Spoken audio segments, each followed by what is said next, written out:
Assalamu alaikum wa rahmatullahi wa barakatuh. Mahdi Tijani back with you. We are going to be reacting to a cringy video today. Boy, flipping hell. I was listening to this video in the gym and I was like, man, I am dying right now. But we're going to have a field day with it because this behavior has got to stop.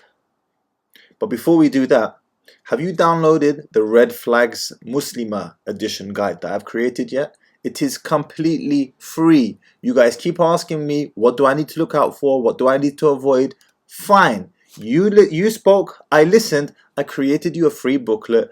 Hit the description, you'll see the top link, you can download it there. Alright, so it was the thumbnail that got me on this video. This is two YouTubers. They've got quite a big channel, nearly 500,000 subs. I think they go by the name of Jasmine and Dawood, which is very telling, the order of those names. We'll get to that in a second. Anyway, it was the thumbnail that caught my attention because this is a Muslim couple. And the thumbnail was, has she had feelings for anyone else? Give me strength. Honestly, what is this diatha? Anyway, let's get started. Like, I don't know if you guys can imagine what our kid would look like, but look at us straight in the face.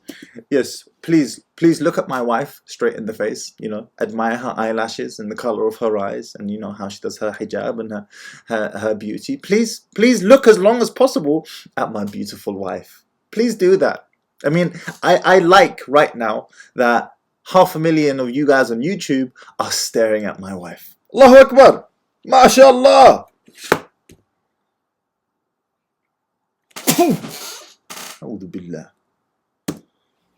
Where is the first one? I have so many written down. Hold up.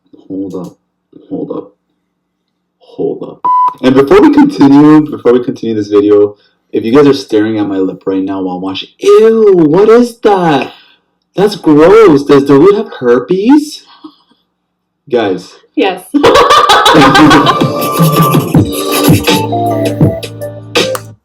Alright. Remember I said just now that the order of the names is very telling. Don't look at this as trivia. This is not trivia. It's Jasmine and Dawood, not Dawood and Jasmine. This is an indication that he's in her frame.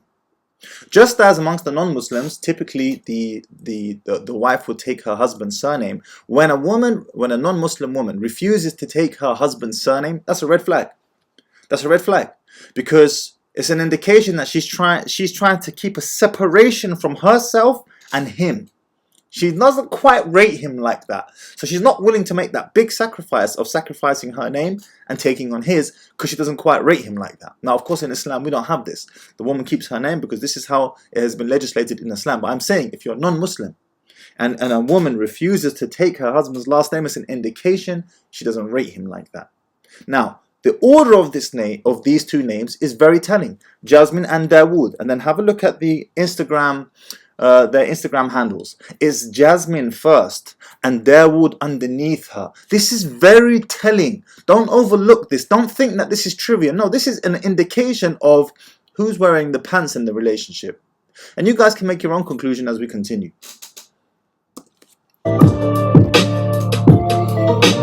Hi guys. Hey guys. Welcome back to another video. I'm dying. Do I have to freaking do this? Oh, Ya Rab. To film this one because it's going to be really funny. These are questions I've always wanted to ask Jasmine that I didn't have the courage to ask her. So this video is just an excuse of me asking my wife awkward questions that I've always wanted to ask her. But he's been too afraid to ask. I've been afraid to ask. I could have asked them a long time ago, but like I feel like these questions make me more insecure. So I'm gonna make it on a video just so I have a one-on-a-lifetime opportunity. Yeah, I have an excuse. Of course it's going to make you feel insecure. Why are you going to ask a question like, have you had feelings for anyone else? Rude boy! Ya Rab. Sabirni, Ya Rab. If you guys like this style of video, let us know down below in the comments. And if you guys give this a thumbs up, we might just do a part 2 where I am asking Dawood questions that I'm too afraid to ask him. Don't like this video. Don't like this video. I don't want those awkward questions. Alright, so let's get started. Dawood has some questions that I have no idea what they are. So we're just going to do this blindly. Hopefully this isn't too awkward. Let's start with the first question. I'm going to try to be as honest as possible. Yes, so first of all, no, you got to be very honest with this video. Okay. You got to be very honest with these questions. Okay, Jasmine. When you first saw me, what was your first impression of me? Like, what did you think of me? Online or in person? Both. Okay. Okay. So, the first time I ever saw Dawood, like ever even knew about Dawood, it was because his sister showed me his profile on Instagram. So you saw my profile before you? Yeah. Okay. Well, when we first met up, when Yeah. I first met up with your sister, Wait, I saw. how'd you see the pictures? She sent me your profile. It was public. Oh. Was my sister trying to hook me up with you or something? I don't know. She was just like, "Oh yeah, I have a brother that has a daughter," and she's showing me your brother, and then she was showing me you, and then that kind of stuff. So yeah. So the first time I saw his Instagram, Summer's trying to hook us up. The first time I saw his Instagram, I was like, "This guy looks whitewashed. Probably not my type," kind of thing. But he's cute. But when I saw him in person, I was like, "Ooh, he's cute." And that's an interesting point she makes there, by the way. It doesn't matter how good looking you are. For the most part, your Instagram profile is not going to do you much, and unless you're a baller and you're balling, you've got a lifestyle. You're setting a lifestyle on your Instagram page. Women approach dating on the online world, Instagram, dating apps, and so on, from a position of disqualification, not qualification. Now he's a handsome looking brother. You know, I mean, I'm no expert on men's handsomeness, but he's not ugly. And yet still, she was like, "Oh, I'm not too sure." It goes back to the video that I was talking about yesterday. What I said in my video yesterday, that when men were polled, if you could have a woman who ticks just 80% of what you need in her, would you take her? They were like, hell yes.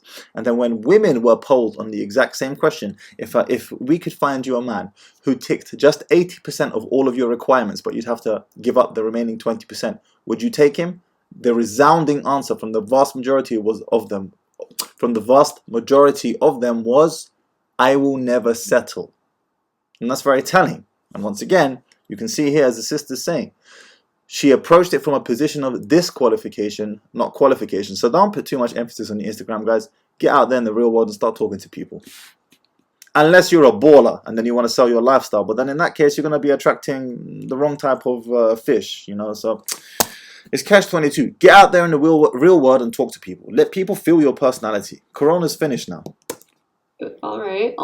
That's what I thought. And I really liked how tall you were. Ooh. Yeah. I don't even fit in the camera frame. Yeah, neither do I. No, if you stand up, you won't fit. And before we continue this video, if you guys are staring at my lip right now while watching, ew, what is? Habibi Dawood, I get really effeminate vibes from you, bro. I get super effeminate vibes from you, and I'm addressing you directly now. And the only reason I can think is that you're spending too much time with your wife making this type of girly content.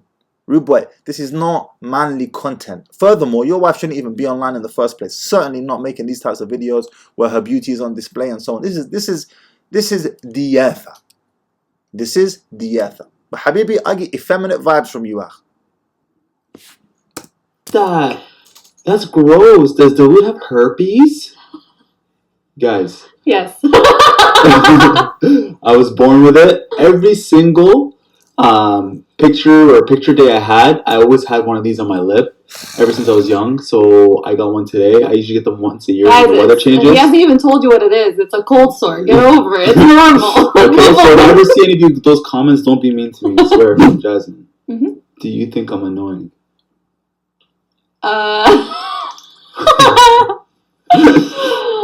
You can definitely be annoying, yes. How? You have your annoying moments. For sure. I think I have my annoying moments too. Okay. I think every human does. You only have but you especially. You have your annoying moments when you are that time of month, the first day. Okay. Yes, you're mean. What's your point? Why am I annoying? Give me an example. Honestly, like, I feel like with every couple, like, you'll find your partner annoying at one point or all the time. All the time? You can be very annoying. Like what? Give an example. Okay, for example, I'll have like a bunch of garbage to take out, okay? Dawood will refuse to take it out when I want it to be taken out, like when I'm done everything. Yeah, I'll do it on my time. He wants to do it, like, if he's already wearing his jacket, even if the garbage is not full, he'll take the garbage half full and put it outside. I'm like, bro, I'm still filling up the garbage. I really want you to pay attention to that. So you're really annoying. And she said that in all seriousness with total conviction. How am I annoying, he asks. None, you're extremely annoying. And then once he finally prizes the answer out of her, it's because he takes the rubbish out, which mashallah is doing what he should be doing, taking the rubbish out, but he takes it out too soon. Does this not remind you of the hadith that I keep mentioning over and over and over and over in my videos? Of the proclivity, the natural proclivity of a woman to be ungrateful towards her husband? MashaAllah, our brother Dawood here, he's patterning it up, it appears. He's taking care of business, taking the bin out. But you're annoying because you took the bin out too soon. Look, you shouldn't even... I've said this before. When a woman will put up with about as much as you expect her to, and will get away with about as much as you allow her to. Mahdi Tijani, quote me on that. A woman will put up with about as much as you expect her to, and will get away with about as much as you allow her to. He is allowing this behavior, and the more rope he gives, the more she takes. Give an inch, take a mile. He's laughing it off. This isn't funny, this is disrespectful. I'll check that nonsense immediately. What are you talking about, woman? What are you talking? You wouldn't even see this discussion with me and my wife online in the first place. I've got a video with me and my wife. Go and have a look at the dynamic of that discussion. I've got a couple where I interviewed my wife. You can't see her. She's behind the screen, but nevertheless, for the purpose of the audience on topics of polygyny and so on. Go and assess and compare the dynamics. Chill while I fill it up so that you don't have to make multiple trips. And he's like, no, I'm ready. I'm taking out the garbage. Yep, that's pretty accurate. Yeah, I am pretty annoying. Alright, this is a... Brother, what are you talking about? Don't agree. That's your chance to check that behavior. But of course you're on camera here and you want to appear like everything's all lovey and dovey and so on.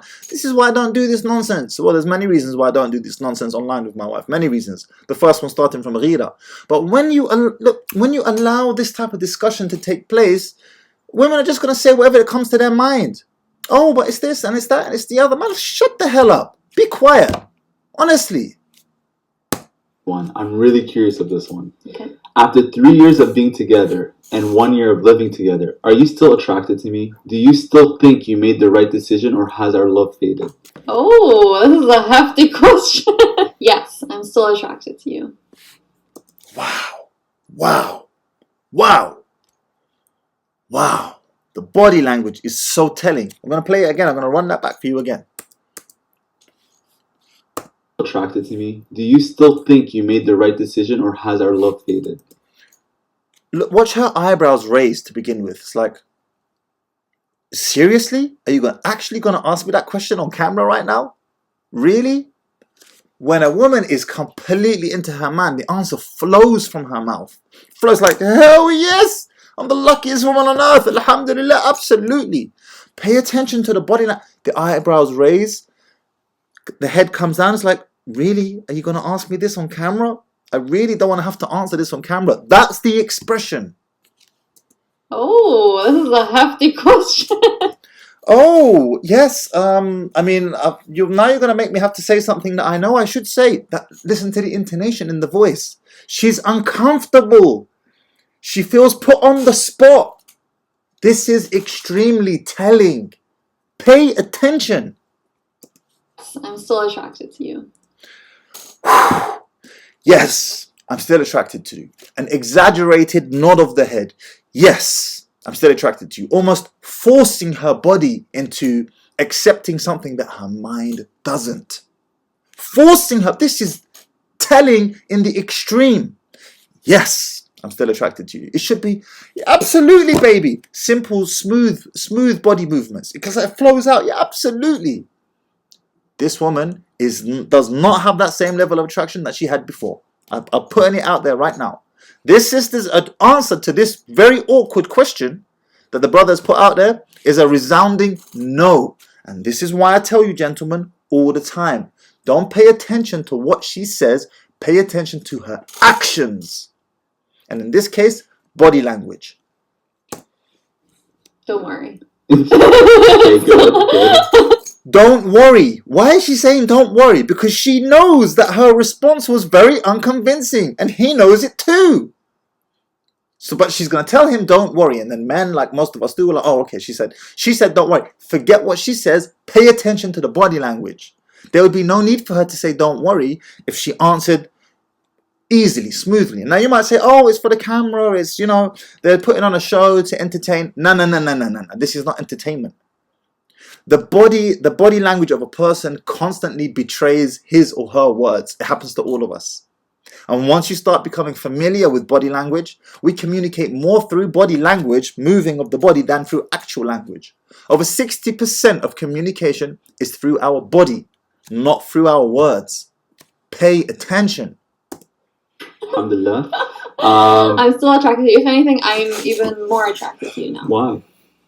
I don't know, because I feel like I understand you more. I know you better. I can appreciate the little things now because we're just so, like, we obviously live together now. We know each other better. Yeah. So you've definitely, like, grown into an even more attractive person. And I know that's not always the case with people who move in together. Nice. So alhamdulillah, it's been good, yeah. You still think you made the right decision?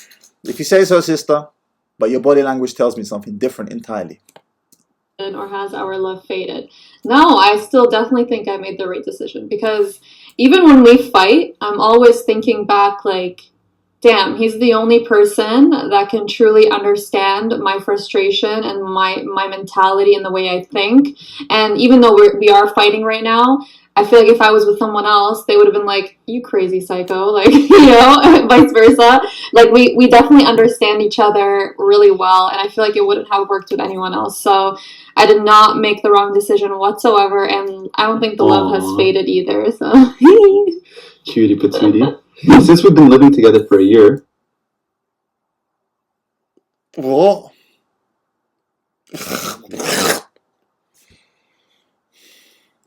Mm-hmm. What are things that you hate about me? Oh. That's a good question.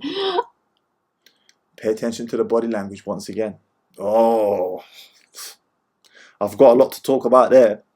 And I'm pretty sure the things she's going to say are trivial things I don't remember. Or I watched this yesterday, but I don't remember.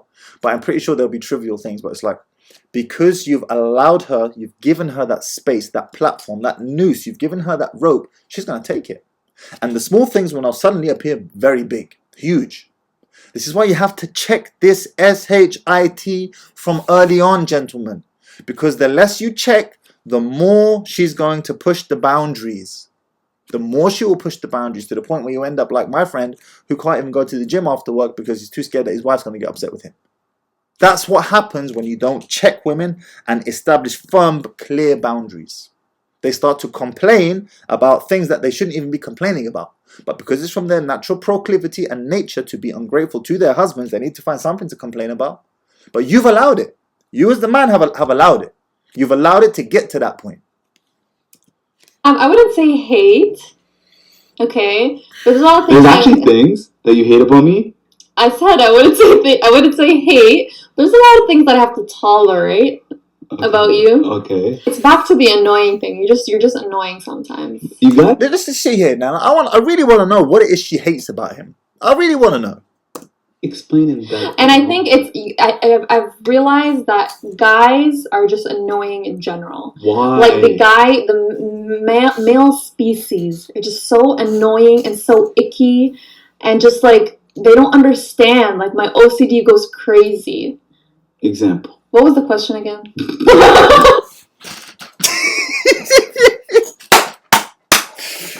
Oh, give me strength. What are things that you hate about me? Okay, yeah, I'll tell you what's something that I hate about you. Well, not really hate, but really just like strongly, deeply. Let's find out what this is, yeah? Like maybe the brother, I don't know, maybe he, I can't even think. Hate, let me see now. He's never home, or he talks to other women, or I don't know, so like something, he's liking girls' pics online. Let's see. Hate. I really hate when you leave your beard trimmings on the sink. And not only that, that's not the worst part. The worst part is when you leave it on the sink and then you say that you cleaned it. That is, like, I just want to kick you, karate chop your... When you don't check a woman, she starts to grow balls. She grows testicles. whilst you start stepping into your effeminate nature, or your, no, it's not even nature, it's counter nature. You start becoming effeminate. You start stepping into your feminine energy. And the more rope you give her, the less you check her, the less boundaries, firm boundaries that you implement with her, the more courage she will have to complain about things in a quite a masculine fashion. She grows a pair of balls. And this is exactly what's going on here. Beard trimming, seriously? I understand that's annoying. But that's not cause to answer. His question was, what do you hate about me? Hate is a very strong word. That's not cause for hate. That's cause for annoyance. Of course it's annoying. I get it. It's annoying. Right? But not hate. But when you don't check a woman, she's going to go further and further and further and further with her stepping the line. Yeah, bring it on. I swear to God. Ow! I was already... Another thing that really annoys me is like, oh, this one really annoys me. What is it? When he does the dishes and then you're probably like, hold on. All right, I just want you to pay attention to another body language, body language 101. Take your notes out. You will notice that Brother Dawood is constantly leaning towards his wife, whereas his wife is constantly holding her own. She is not leaning towards him. This is not by chance. This is not an accident. This is happening on a subconscious level and he doesn't even realize it. But it's an indication that he is in her frame, and it's an indication that he loves her or has places a greater level of importance to her than she does for him. In fact, she might even be slightly repelled by him. Icky. She used a very interesting word there. But just pay attention to the rest of this video. He's constantly swaying towards her. He's constantly moving into her zone and she's holding her own. She's not swaying back into his. This is very telling. Don't let this pass you thinking that it's trivia. No, this is very telling. You're probably like, oh, at least your man does the dishes. And I'm like, okay, he lives here. Obviously, he's going to do the dishes. But what really annoys me is when he does the dishes, he leaves all the disgusting food and gooey, gushy leftovers in the drain. I'm going to defend myself. And then when I come and I'm like, oh wow, clear sink. Oh my gosh, I love you, Dawood. Thank you so much for doing something that you're supposed to do anyways. And then I look in the sink and it's like... And listen to me, I don't know your relationship and your dynamic. I don't know who's the breadwinner, and so I don't know if you work or if you don't work. I don't know nothing. But understand this. If my man is providing, he's doing his job. Anything he does on top of that in the household is a bonus. No, he shouldn't be doing it. It's a bonus. And Brother Gabriel Romani has a brilliant... Gabriel, sorry, I've been mispronouncing his name. But Brother Gabriel Romani has a brilliant video on breaking this down, on Muslim men doing chores in the household from a Quran and Sunnah standpoint. Check out his channel, you can find it there. And then I'm like having to pick them up with my hand and toss them out. All right. When you do the dishes, okay, you're supposed to do the dishes, clear out what's in the sink, scrub the sink clean, and, you know, clean it off. First of all, I enjoy doing the dishes and I do them good. Okay. Second of all, the thing is about Jasmine, things that you put in the sink. Strainers? The strainers. She removes them in hot. I never heard a man say that I enjoy doing the dishes in my life. This is the first time I'm hearing this statement. I never heard a woman say that for that matter. What do you mean you enjoy doing that? You know what, let's just leave it. Right? So she something that makes something very simple, where all the crumbs and yucky stuff goes in there, you take it out and you empty it. But no, she takes it all out and then the sink gets clogged and then you have to like dig your hand in while the water is overflowing and the thing starts draining the water. You have to do that every single time. You get annoyed. Why can't you leave a strainer in the thing? Because you never clean the strainer. I will clean the strainer. No, you don't. Yes, you have proof in the video. I promise you I'll clean the strainer. Leave the strainer in the dish, in the sink. You see, do you see what happens when you don't have clear gendered roles? Do you see what happens?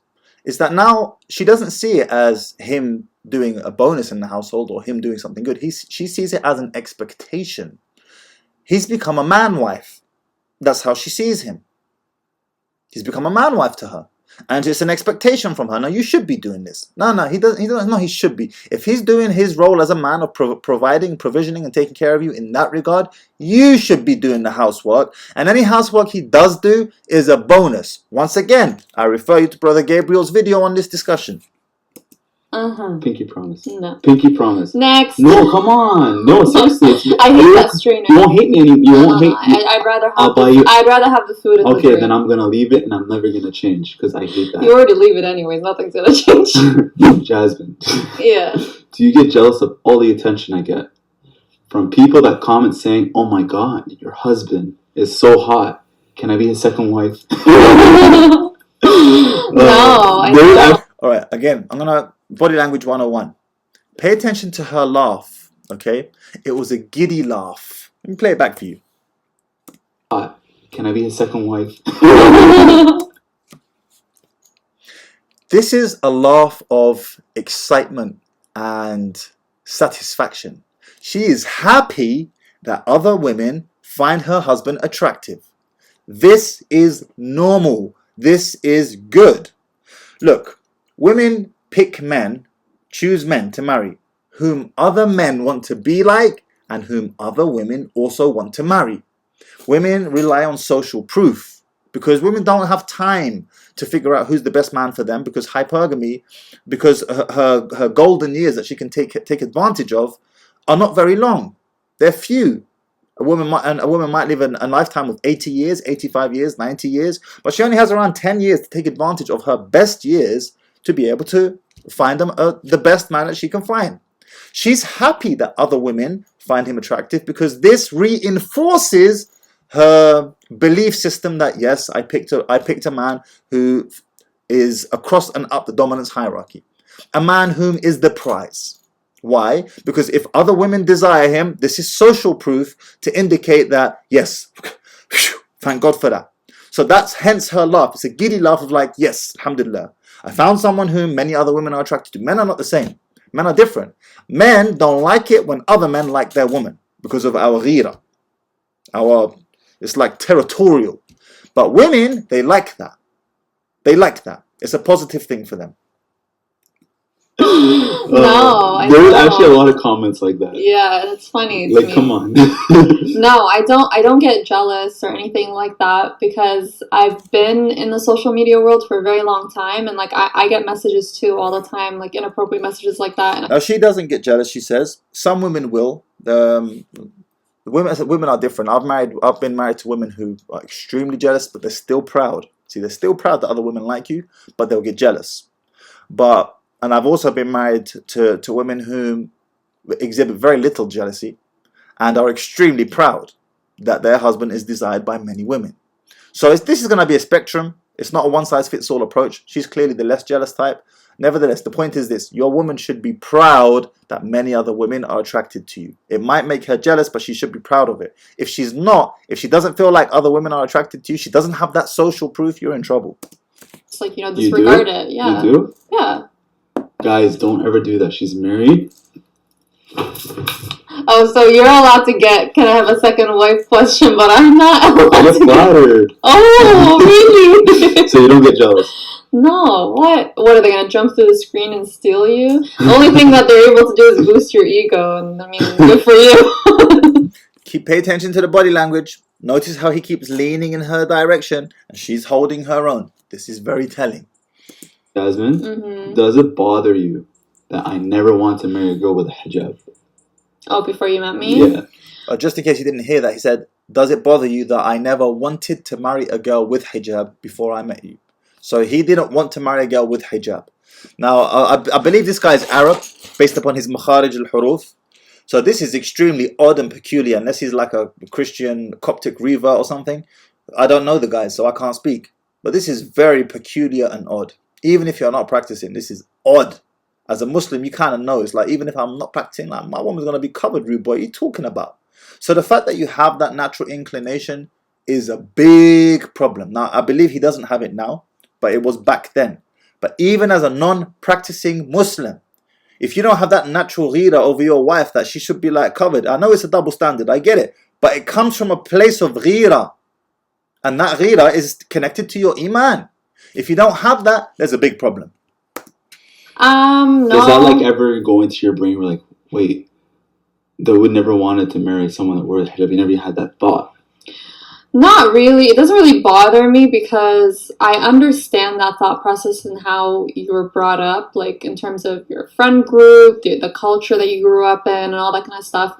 My brother is pretty much the same thought process. So, like, I understand why guys in, like, you know, when they're younger, they think like that. No. There's nothing to understand here. This is not normal. This is not normal. And if you have that natural... I had a brother once message me once. He said, flipping donor. He said to me on Instagram, bro, he said, I'm a doctor. Not a doctor, I'm a businessman. And I have very powerful connections. I'm in an established industry. And I need my wife to dress and look a certain way. But my wife insists on wearing hijab. How do I convince her to take it off? I wanted to slap him through the screen. I said to him, the problem is not her. The problem is you. You are the problem. لأن أنت الديوث كلب. You are the problem. But it's also very superficial thinking. So Yeah, it is. It comes with a younger mind and a younger mentality. So, in my opinion, if you are like adamant about not having a hijabi as a wife, it's different if you don't care whatever you get a hijabi or not a hijabi, you're cool as long as it's a good person. That's totally different than being adamant that you don't want a hijabi. I think that's how... Alright, let's address this discussion point here of if she's a non-hijabi or a hijabi so long as she's a good person. How are we defining this metric to begin with? Because if you mean good person, like they have a general good character and so on, okay, fine, I understand. You can be a non-hijabi and have a good character. I get it, absolutely. But if we're talking about iman now, it is impossible for a woman, I'm going to say this, pay attention. It is impossible for a woman to have strong iman and not wear hijab. It's impossible. For if she had strong iman, she would have worn the hijab. You see, the fruits of your iman display themselves in your body. Now, it doesn't mean you're perfect just because you wear hijab, just because you have a beard. No, I'm not saying that. I am saying that the fruit of the iman that is in your heart displays itself on your body. If I said to you, there's an apple tree over there, and I tell you there's beautiful apples, and you go over to the apple tree and it's barren, there's not a single apple there, you're going to come back to me and be like, yo, bro, that's not an apple tree, that's a dead tree. And I'm insisting, no, it's an apple tree. There's plenty of beautiful apples. It's a logical impossibility. The fruits of your iman display themselves in your body. It is not possible to have strong iman and to at the same time be transgressing Allah's boundaries directly and clearly. Hijab is not a matter of ikhtilaf, of discussion. It's not a discussion point. It's unanimously agreed upon. So no, when I was younger, I was adamant that I didn't want hijabi. But when I got a little bit older, I didn't want hijabi. But when I got a little bit older, like the age of 24, 25, you were open to anything. I was open to everything. Obviously, I was leaning more of like whatever comes in my way, I'll take. Yeah. And I'll be happy if she wore hijab, didn't wear hijab. Yeah. But I changed. So no, it doesn't bother me because he comes from a family that is similar to mine. So it's nothing really out of the ordinary. So no. That doesn't bother me. Okay, good. Jasmine, what's the craziest dream you've ever had about me? And Jasmine's the type of person that does remember her dreams. Me, if I tell you I had a dream and I'll wake up, I'll remember the dream vividly for a brief second and I'll fall back asleep and I'll completely forget what it was. I'm like, what did I dream about? Jasmine's the opposite. She remembers her dream. She dreamed about the weirdest things. And I don't know if that's a man thing, but I'm the exact same. I'll wake up, I'll remember it, and I'll go back to sleep and I've forgotten it completely. Weird things kind of came true. I think it was like 2-3 weeks ago. I woke up like super mad at you. Yeah. I woke up so mad at Dawood because in my dream, he was literally sitting in front of me cheating on me. Like, all audacity intact. Guys, she was legit mad at me for something I didn't do. And I think it was someone I knew. Like in my dream I knew them, but I don't know if I know them in person. But in my dream I recognized the person and he just grabbed that person and just started making out with them or whatever in front of me. And I was just there like, okay, is that how it's gonna no, I ain't gonna waste my time fighting over someone that has the audacity to do that in front of me. So if someone jumped out of the screen right now and said, Dawood, I want you as a second wife, you're not gonna go attack and slap the girl in the face? No. What? Why would I slap the girl in the face? Guys, I'm taking applications for second wife, thank you. Why are you that desperate to get a second wife? Just say it. I will never have a second wife. I love you too much. Anyways. Wow. Wow. Did you see that? Look, brother, did you catch that? Let's play that back. Just say it. I will never have a second wife. I love you too much. Look at that look. All right. Let's talk about this. Men say things to women that they would like said to them. Let me say that again. Men say things to women that they would like said back to them. For a woman to hear from her man, I will never have a second wife, I love you too much, this is repulsive to her. Repulsive. Now, she might like it that you're speaking like this. Let me make it clear. She might be happy that you're saying such a thing. But this doesn't make her more attracted to you. There is an inverse relationship between happiness and attraction. I've said this before. Just because it makes her happy doesn't mean she'll respect you for it. Or to quote Hafiz from the Roommates, just because it makes her happy doesn't mean it makes her horny. Now look at the look she gave him. I don't want to overly read into that look too much, because it could mean a number of different things. But one thing is for sure. One thing is crystal clear. When he said, I don't want a second wife, I love you too much, she wasn't gushing with laughter and happy and like, oh, thank you, baby. No, that wasn't her response. This was the natural response of disgust. Maybe it's, I don't believe you. Maybe it's, I don't trust you. It could be many different things. But my point is, it's not, oh, thank you, baby. That's so sweet that you would even say that. That's so sweet that you'd say that. And you know why it's not sweet for you to say that? Because it's not sweet. You want to hear that. You want to hear from your woman, Habibi, I will never marry again, even if you die. I will never marry. I am yours and only yours. I am for no other man. That's what men want to hear. Men are territorial like that. A woman, however, is different. Stop telling things to women that you want to hear yourself. Just because it makes you happy to hear such a thing doesn't mean it makes her happy. Treat a person how they need to be treated. Not how they want to be treated or how you want to treat them. How they need to be treated. And oftentimes, a woman needs to be treated in a manner that might not make her happy in the short term, but it will make her respect you and desire you in the long run. There's an inverse relationship between happiness and desire a lot of the time. Anyways. So I literally dreamt about that, and then I woke up and Dawood was walking into the room because I wake up after Dawood, and I woke up and I literally opened my eyes and then he's like, what's wrong? And I'm like, you cheated on me. He's like, what? No. And I'm like, in my dream, I'm like, I hate you. And then she actually saying that to me. And I was mad for a good 2 hours, and then I forgot about it. So. I need to know this. Okay. I need to know this. Okay. Did you ever get the thought of leaving me before we got married? So during that phase where we're seeing each other, talking, before our Fatiha, before our Katab Iktab, that moment, just getting to know each other. Yeah, just getting to know each other, those phases. Did you? He's definitely Arab. You can tell in his makharij al-huruf, in his pronunciation of the Arabic letters, he's Arab. Think of leaving me, you're like, oh, this is not going to work out, I don't feel comfortable. See, I need to know. We never really spoke about this. I mean, I wish you had spoken to me about this in private, because I don't want to say something bad on camera.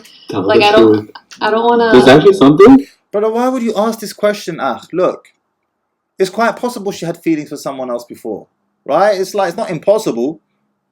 If she was speaking to another brother and things advanced and then for whatever reason didn't work out, but you don't want to know the answer. Don't ask questions you don't want to know the answers to. Believe me, it's not worth it. It's not worth it. Things happen. I don't want to upset you though. I don't want to. I don't get upset. We're already married. It's done. And it's in the past. So you could expose me. Is it in the past though?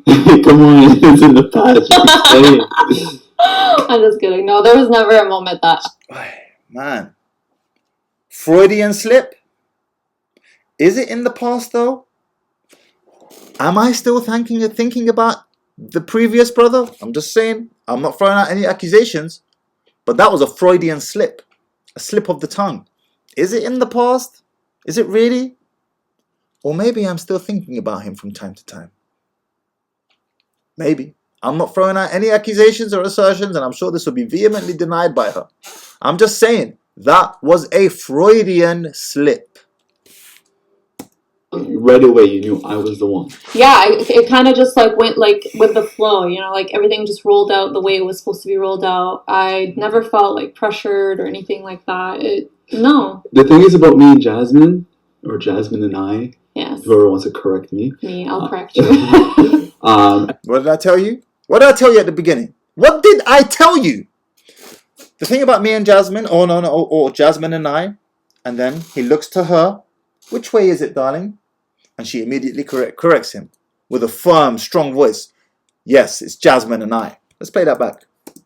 Felt like pressured or anything like that. No. The thing is about me and Jasmine, or Jasmine and I. Yes. Whoever wants to correct me. Me, And notice how he looks to her. He constantly defers to her authority. He constantly defers to her authority. Looks towards her, looking for a, is it this or is it that, baby? Is it yes or is it no? Which one is it, baby? And then watch her response. Everything, Jasmine and I. Yes. Whoever wants to correct me. Me, I'll correct you. Everything just went so smoothly, alhamdulillah. Like, it was so smooth to the point where, like, I didn't even think, oh, she's the one. It just happened. So no, but like when we say smoothly, it does not mean that there was absolutely no hiccups. Like at one point, remember, like your dad and my dad wanted us to do our Fatiha and our Katbik Tib, and they were trying to rush it, and like we were like, no, we want to take our time, and then Dawood's like, no, I want to do it now. So obviously there are that come up in a smooth relationship. Doesn't mean like smooth, like robotic, like there's no emotion, nothing happens. No, it's not like that. It's not realistic. But no, I never, in the process of getting to know you, I never felt that I wanted to, you know, end things or, oh, this is weird, I don't know if I can handle this. Never. No. Okay, this question, me and you decided this, but I really want to make sure. I know me and you decided we don't want kids until later. Okay. Because of reasons we've explained. Okay. But do you low-key want kids now? Oh, obviously I low-key want kids. You do? Yeah, I feel like okay. Now. Yeah, listen to me. So obviously I my ideal time to have kids is not now. And this has to do with a bunch of factors that we've discussed a little bit in previous videos. I'm coming, but don't worry. I can never help not getting baby fever. Like I feel like baby rabies. Baby rabies. There's no problem with that. They're a married couple. Of course she has baby rabies. I don't know how old the sister is. She looks mid to late 20s, which puts her in the perfect baby rabies age range. The proverbial epiphany phase. I did a video the other day. You can find it on my channel. In fact, I might add it on the cards right now. 90% of a woman's eggs are dead by the time she's 30. Gone. Finished. Kaput. Finished. 90% of a woman's eggs are completely gone by the age of 30.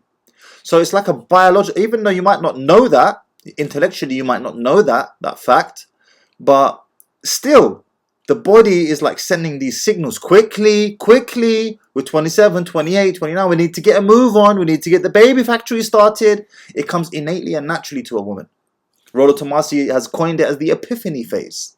I need to settle down and find someone quickly that I can have babies with before my time runs out, before I luck out, before I tap out of this game. Men are on a different timeline to women. And to the Muslim brothers and sisters watching right now, to the young Muslim brothers and sisters in particular, listen, there is never a right time to get married. Sorry, there is never a right time to have children, my apologies. Never a right time to have children. There's always something else that needs to be done or that could be done. Always. But have those children anyway, because they are the biggest blessing you could ever have. And the cost of delaying them could be devastating to you. The cost of unnecessarily delaying having children could be devastating. I'm not saying get yourself knocked up in the first month of marriage. You take it, if you're young, if you're in your early 20s, by all means, take a year for you and your husband, or your husband and your wife, and you go and travel and you do things. No problem. You're young. You're in your early 20s. But don't delay much beyond that. And if you're in your late 20s, you ain't got time to delay, rude boy. Your wife ain't got that type of time. She needs to do it now. Now, hassa. Otherwise, she's in big trouble. Big trouble. And women who have conceived in their early 20s tend to be able to more readily and easily conceive in their 30s, early to mid to late 30s. Women who have never had a baby before the age of 30 find it much more difficult to have a child after the age of 30. I don't know what it is. But once that baby factory gets going, it's much more easy for her to pop out more babies in the future. By the age of 35, a woman's pregnancy is classified, medically classified as geriatric. Geriatric pregnancy. She's not old, but her eggs are. Her eggs are elderly by the age of 35. Don't delay for stupid things. Career, we want a bigger house. Nonsense. Take a bit of time. If you're newlywed, go travel, go and do some nice things. And then after that, have your kids. Because the cost of delaying could be absolutely devastating to you. Devastating. You don't believe me? Go and speak to someone who can't have kids, who delayed needlessly. Go and speak to them. Find out. Would they trade their entire life, their whole career, everything, for one child? Go and find out. Like has cute babies and big cheeks and all that kind of stuff, but that's just me just admiring having the idea of a baby, but not actually taking in the responsibility, the money, the care, the time, the effort that goes into a child.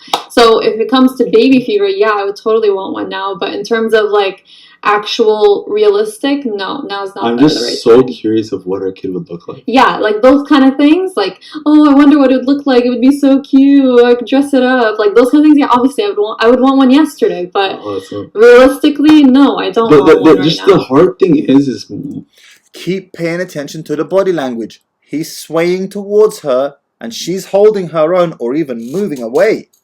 Even moving away every now and again, like, give me my space. And all of this is happening on a subconscious level. The body language between the two bodies are communicating on a subconscious level. He keeps moving towards her, and she keeps holding her own position, or even moving away slightly, as you can see in this shot right here. The people that have kids and like, oh, wait until you have kids. Oh, wait until you have kids. Oh, you're like our house tour. Our house tour, for example. People are like, oh, wait until you have kids. Your house will not look this pretty anymore. Yeah. It's like, dude, like, why turn us off from having kids? Like, yeah, even like when we see our parents dealing with our siblings, we're like, oh man, like, do I want to deal with that later on? So that's why we plan to have our kids later on, because we plan to put 110% on our children rather than like us hustling, working too hard and not. This is all nonsense. Ahi, please take my advice. This is nonsense. Hustling, all the rest of it. How big a house do kids need? How expensive a clothes do they need to wear? Well, how expensive shoes do you need to buy them? How expensive a school do you need to send them to? All of that is nice once you have the freaking kid. But when you delay unnecessarily, you run the risk of not being able to have the kid in the first place. Don't delay. Don't delay. Have your children. There is no bigger blessing than your children. And for a woman, there is nothing that trumps having and raising a child.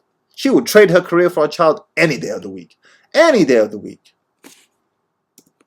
Kids. And we honestly have to start normalizing the fact that not everyone wants to get married and pop a child out the next day. Like, exactly. I don't know why that's such a mandatory thing that you have to do. All right, no, let's not normalize that.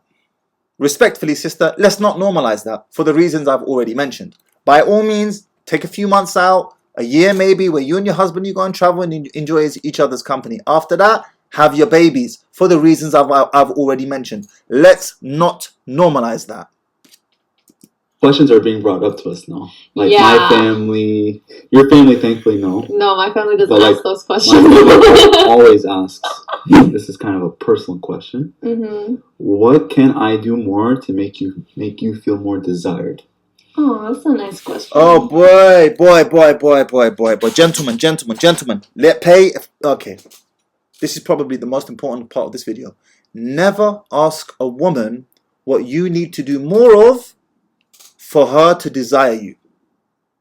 She doesn't want you to ask. She wants you to just get it. And if you don't just get it, she's going to reel off a bunch of beta buck things, like you should do more chores, or you should be more clean, or you should be more tidy, because her brain is thinking, right, this guy doesn't get it, so I need to ensure that he doubles down on the security side of our marriage, because he just doesn't get the desire side of our marriage. So that's fine. I'm going to make him overcompensate here. Women don't like explaining to you what makes them turned on. They don't like explaining it. Why? Because it's a killer of seduction.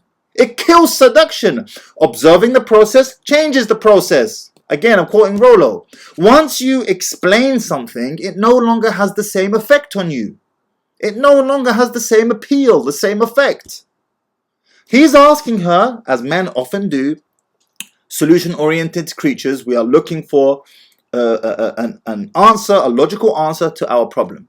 What can I do to make you desire me more? And by the way, that he is asking that question in the first place, remember, onion layer peeler, that he is asking that question in the first place is an indication that there is a desired deficiency in their relationship dynamic, that he would want to experience more desire from his wife towards him, that he wished she desired him more, or she was more open towards intimacy, intimate affairs.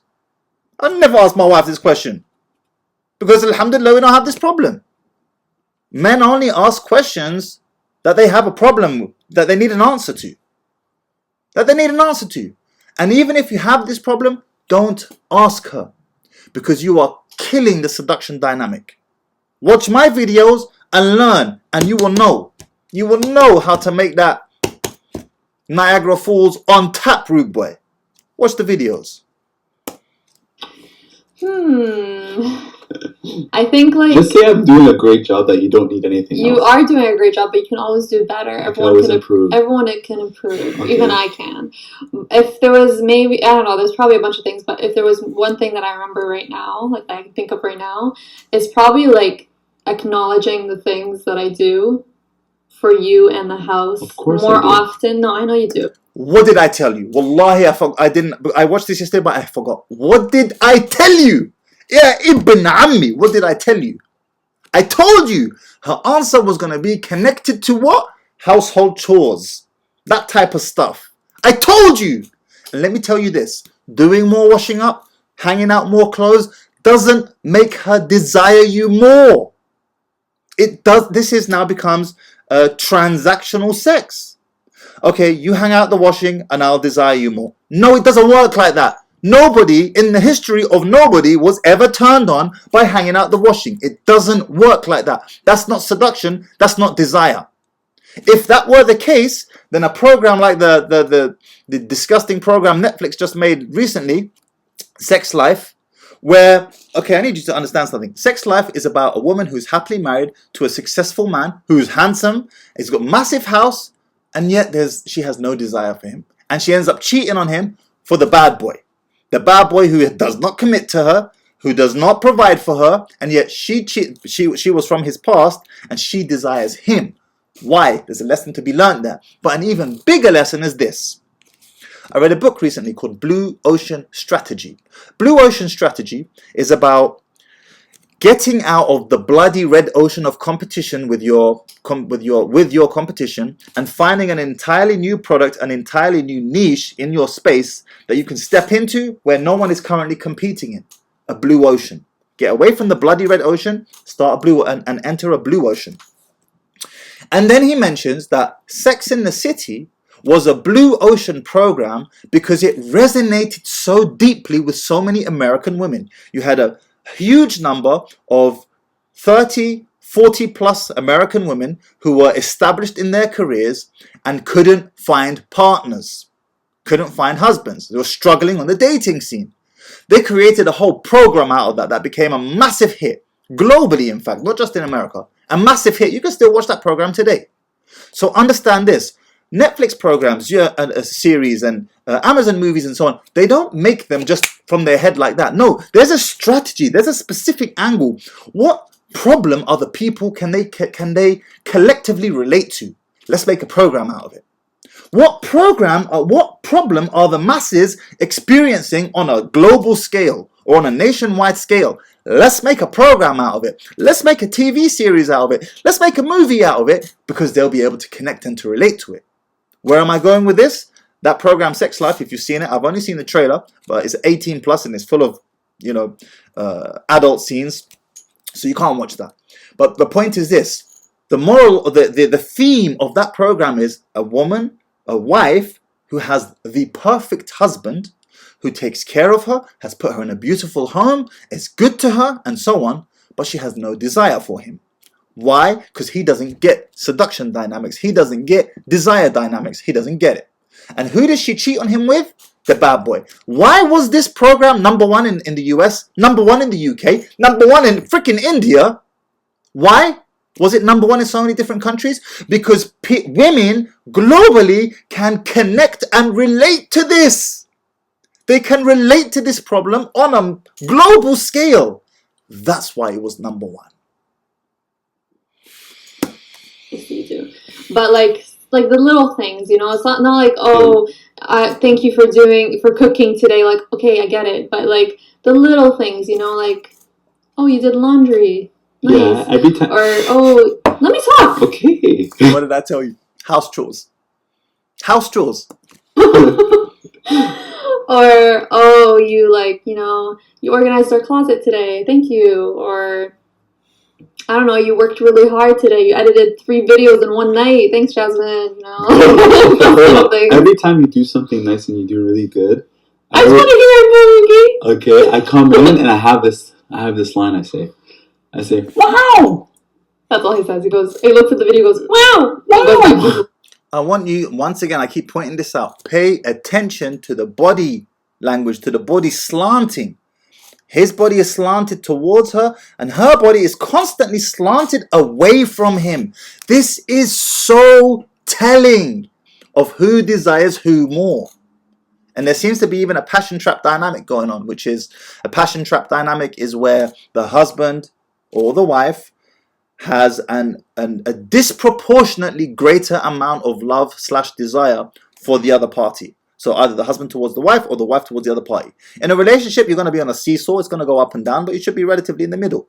And generally speaking, your wife should be desiring you more than you desire her. She should see you as the prize. That's how it should be. Okay?